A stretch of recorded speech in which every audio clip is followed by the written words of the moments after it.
Hello student, welcome to our channel.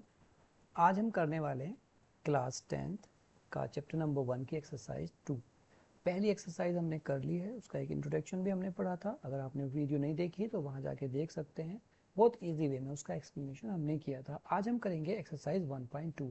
बहुत छोटी सी exercise है, पर इसमें से जो क्वेश्चन है ना बच्चों, वो आपका 3 मार्क्स का 100% आएगा। एक क्वेश्चन, तो आप बिल्कुल ध्यान से इसे समझना। पहला क्वेश्चन है, प्रूव करो √5 इज इरेशनल। देखिए, √2, √3, √5, √7 जितने भी इरेशनल नंबर हैं, कोई भी आ सकता है, सबका सेम मेथड है। ठीक है, एक ही मेथड बताऊंगा, वही सब में काम करेगा। क्या करना है हमें? हम सबसे पहले मानेंगे let us assume √5 is rational. इसको रैशनल मान लेते हैं।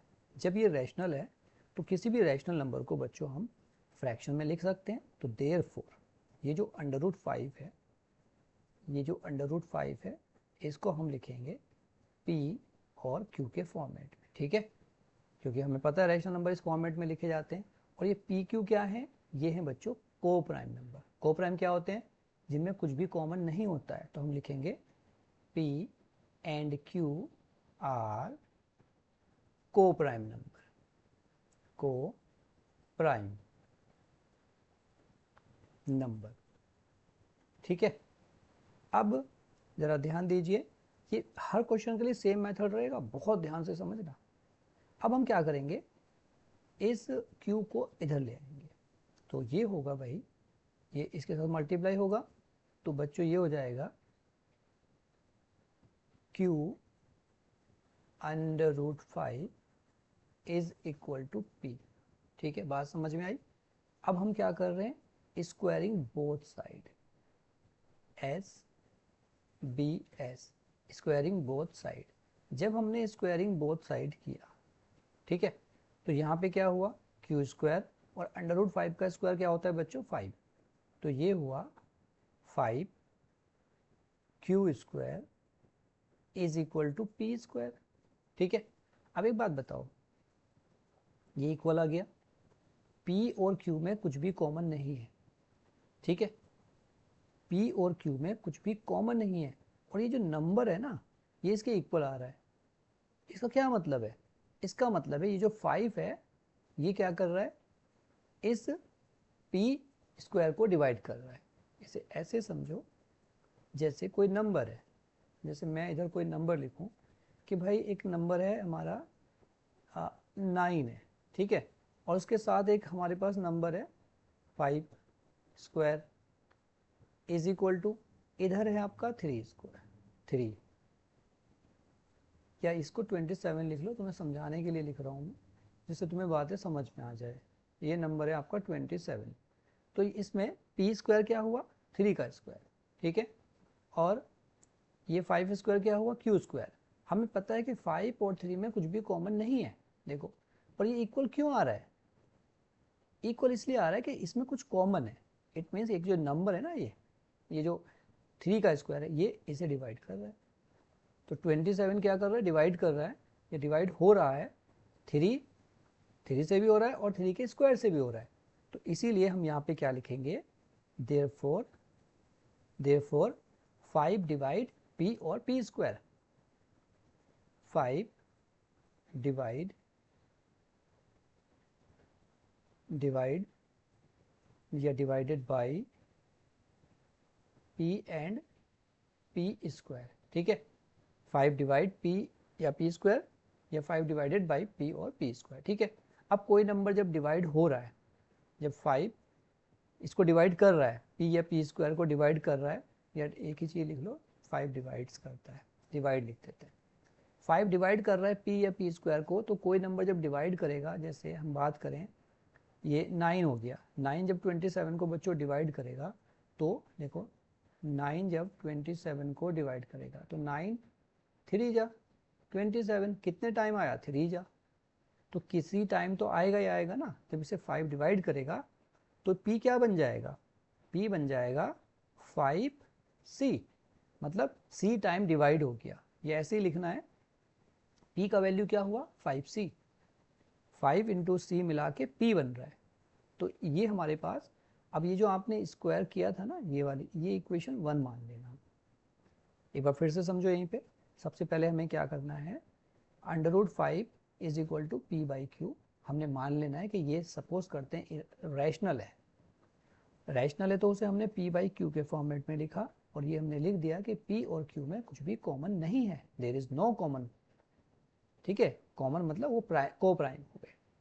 अब क्यू को इधर लेके आओ, क्यू को जब इधर लाएंगे तो ये मल्टीप्लाई हो गया, तो q into √5 is equal to P. अब एस बी है, दोनों तरफ स्क्वायर करो, स्क्वायरिंग बोथ साइड। जब स्क्वायर करेंगे बच्चों तो 5q² is equal to P square. इसके बाद क्या स्टेटमेंट लिखना है, 5 divide p and p square, क्योंकि ये इसको डिवाइड करेगा। अब ये जो इक्वेशन 1 है इसमें p की जगह 5c लिखो, तो हम लिखेंगे पुट या बाई इक्वेशन 1।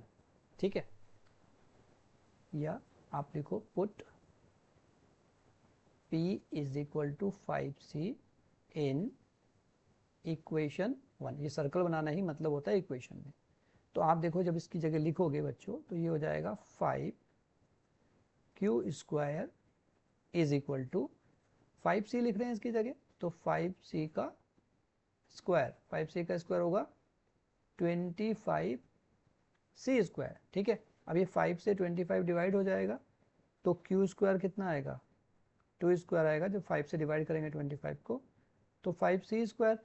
जो सिचुएशन अभी आई थी ऊपर, देखो 5q² is equal to p square, तो हमने क्या लिखा, 5 divide p and p square. Same situation यहाँ पे आ गई, सेम सिचुएशन यहाँ पे आ गई। तो इस बार हम क्या लिखेंगे, 5 divide, therefore 5 divide q and q square. ठीक है, अब देखो प्रॉब्लम क्या हुई, प्रॉब्लम ये हुई हमने माना था कि इन दोनों में कुछ भी कॉमन नहीं है, पर 5 तो दोनों में कॉमन आ गया, 5 इज कॉमन इन बोथ। हम अब यहां पे लिखेंगे 5 is, therefore 5 is common, common in both p एंड q। पर हमने क्या मान रखा है, हमने मान रखा है कुछ भी कॉमन नहीं है, तो ये क्या हुआ, ये हुई कॉन्ट्राडिक्शन। ठीक है, तो अब इसके बाद बच्चों ये जो स्टेटमेंट है ना, ये आपको क्या करना है, एज इट इज कॉपी करना है। ये हमेशा सेम रहेगा इस टाइप के क्वेश्चन के लिए। तो आपने क्या लिखना है, but we assume that p एंड q have no common factor other than 1। फिर कॉमन कैसे आ गया 5, ये हमने तो ये माना था ना कि इसमें ये कुछ भी कॉमन नहीं है, तो अब तो ये 5 दोनों में हमने दिखा दिया कॉमन आ गया। तो दिस कॉन्ट्राडिक्शन, उसके बाद ये स्टेटमेंट बिल्कुल रटना है आपको, दिस कॉन्ट्राडिक्शन हैज, कॉन्ट्राडिक्शन मतलब ये जो प्रॉब्लम हुई ये क्यों आई, this contradiction has arisen because of over wrong assumption.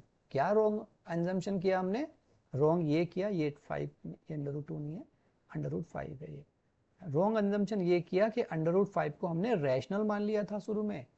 तो प्रूफ क्या हुआ, प्रूफ ये हुआ कि ये जो √5 है ये इरेशनल है। ये स्टेटमेंट हर क्वेश्चन के लिए एज इट इज रहेगा बच्चों। ठीक है, √2 का हो, √3 का हो, सेम सबके लिए रहेगा। तो अगर क्वेश्चन 3 मार्क्स में आता है तो आपको ये ऐसे करके दिखाना है।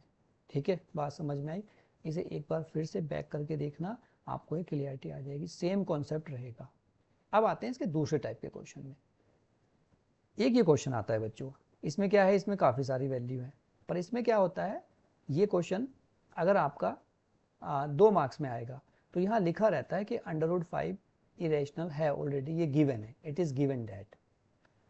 पूरे एक्सप्रेशन को प्रूव करना है कि इरेशनल है, but it is given that √5 is irrational. तो ये छोटे टाइप का क्वेश्चन होता है, और जो ऊपर वाला क्या है वो बड़े टाइप का क्वेश्चन है। मीन्स अगर आपको ये दिया हुआ है कि √5 इरेशनल है, तब तो हमारा ये जो अभी बता रहा हूँ वो करेंगे, और अगर ये नहीं दिया हुआ है तो जो ऊपर किया है हमने उसी टाइप से करेंगे, फिर वो बड़े मार्क्स में ही आएगा। तो छोटे मार्क्स के लिए क्या करेंगे, देखो समझो, हमें इसे प्रूव करना है, तो लेट इसमें भी ऐसे ही करेंगे हम। लेट ये आपका रैशनल नंबर है, जब ये रैशनल है तो ये जो 3 + 2√5 है, हम इसे p/q के फॉर्मेट में लिख सकते हैं, और ये भी रैशनल होगा, इसके आगे लिखते रहना इज रैशनल। सबसे शॉर्टकट तरीका बता रहा हूँ। जब हमने इसको रैशनल मान लिया है तो इसके जो इक्वल है वो भी रैशनल है, इज रैशनल, इज रैशनल। अब क्या करना होता है बच्चों, छोटे टाइप का क्वेश्चन है ये, आपने इसमें से ये जो √5 है ना, इसको अलोन करना है, इसको एक तरफ छोड़ना है बस, बाकी सबको उधर ले जाओ। तो देखो सबसे पहले मैं 3 को उधर ले जा रहा हूँ, तो इधर बचा 2√5 is equal to p minus p/q और -3, ये प्लस है उधर जाके माइनस हो गया। अब इसके नीचे 1 मानो और इसका एलसीएम लो, एलसीएम होगा इसका q, ठीक है। तो ये हो जाएगा p माइनस, इसको ऊपर नीचे q से मल्टीप्लाई करेंगे तो 3q, ठीक है। अब ये जो 2 है, इस 2 को भी उठा के नीचे लेके आओ, पहले प्लस वाला आएगा फिर वो 2 आएगा, तो √5 अकेला रह गया देखो, is equal to p minus 3q divided by 2q। समझ में आए, इज रैशनल, ये लिखना है, यहां भी लिखना है इज रैशनल, ये हर बार लिखो। अब बस क्वेश्चन खत्म हो गया बच्चों। अब उसने हमें गिवन किया हुआ है कि √5 इज इरेशनल, तो हम लिखेंगे बट वी नो डैट, क्योंकि उसने हमें दिया हुआ होगा, अगर ये दिया हुआ है तो ये 2 नंबर में आएगा, तो हम लिखेंगे but we know that, but we know that √5 is irrational।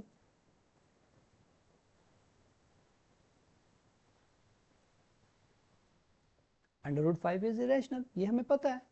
तो अब जब ये इरेशनल है, जब ये इरेशनल है तो इसकी जो इक्वल है वो रैशनल कैसे हो सकता है, समझ रहे हो। तो अब बस फिर वही same statement, this contradiction has arisen, तो आप लिखोगे कि भैया this contradiction has arisen due to our wrong assumption. क्या रॉन्ग, कि हमने उसको रैशनल मान लिया पूरे स्टेटमेंट को। देयरफॉर, वो जो पूरा नंबर है ये अंडर रूट नहीं लिखेंगे, देयरफॉर ये जो 3 + 2 √5 है इज इरेशनल, ये 5 नहीं है, पूरा वही लिखेंगे, 3 + 2 √5 इज इरेशनल। ये हम तब करेंगे जब क्वेश्चन 2 मार्क्स में आएगा। अगर बच्चों क्वेश्चन आता है 3 मार्क्स में, तो वो जो पहला मेथड था वही करेंगे, उस मेथड से प्रूव करेंगे √5 को सिर्फ, क्योंकि इसमें आपका ये √5 है जिसको हम इरेशनल प्रूव करेंगे। उसके बाद हम क्या लिखेंगे कि भाई ये जो आपका इरेशनल नंबर में किसी भी रैशनल नंबर से मल्टीप्लाई करो तो वो क्या होता है, इरेशनल ही होता है, और ये प्लस करो तो भी वो इरेशनल ही आता है, ठीक है। फिर इस तरीके से हम उसे करके छोड़ देंगे। पर ये जो इस तरह से क्वेश्चन आता है छोटे ही मार्क्स में आता है, तो इसलिए बस इतना करेंगे और छोड़ देंगे, ठीक है। अब ये जो सारे क्वेश्चन है सब में यही होगा, प्रूव डैट इज इरेशनल। तो इन सब में क्या करना है, बस अलोन करना है। तो देखो मैं इसको तुम्हें अलोन करके दिखाता हूँ। सब में पहले लेट करना कि ये रैशनल है, वो तुम्हें लिखना है कि लेट, ये जो आपका नंबर है ना 1/√2 इज रैशनल, पहले ये लेट कर लो। अब इसे p/q में मानो, 1/√2 इज इक्वल टू p/q, और लिखते रहना ये इज रैशनल, इज रैशनल, ठीक है। अब इसको क्या करो, √2 को अलोन करना है। देखो या तो इन दोनों को रेसिप्रोकल कर दो, रेसिप्रोकल करोगे तो √2 इज इक्वल टू q/p, ठीक है, हो गया। अब आप क्या लिखोगे, वी नो डैट, बस जैसे ही √2 अलग हो जाए फिर आप लिखो we know that √2 is irrational, क्योंकि वो गिवन ही होगा हमें, जैसे ये लिखा है ना, बट वी नो डैट, जैसे मैंने ये लिखा था बट वी नो डैट, ये आपको लिखना है यहाँ पे, ये